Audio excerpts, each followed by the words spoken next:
Impact of the lockdown on jobs. They show that 649,000 people were removed from UK company payrolls between March and June. The number of people claiming work-related benefits, including the unemployed, was 2.6 million. Economists warn that the full effect of the crisis on jobs won't be felt until the furlough scheme ends in October, as our economics correspondent Andy Verity reports. Some job cuts in the last 3 months have made headlines, but many more jobs have gone from less famous names. 649,000 fewer people on employers' payrolls is a statistic.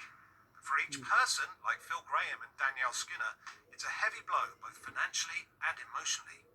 I was devastated. I was absolutely devastated.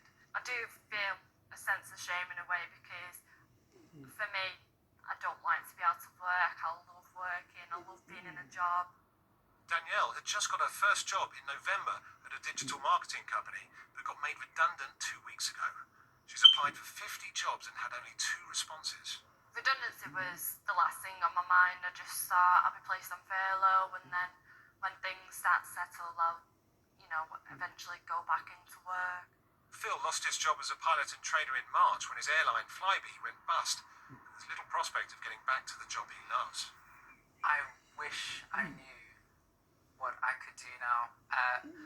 My plan basically is to look at anything that I can do.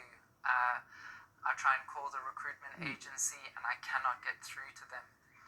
Citizens Advice has been taking a call about redundancy every 2 minutes. What we are seeing is a lot of people, for example, who have been in one job for a very long time, perhaps 30, 40 years, most of their working life, who are very concerned about the idea of having to retrain for a different role. It's obviously very daunting.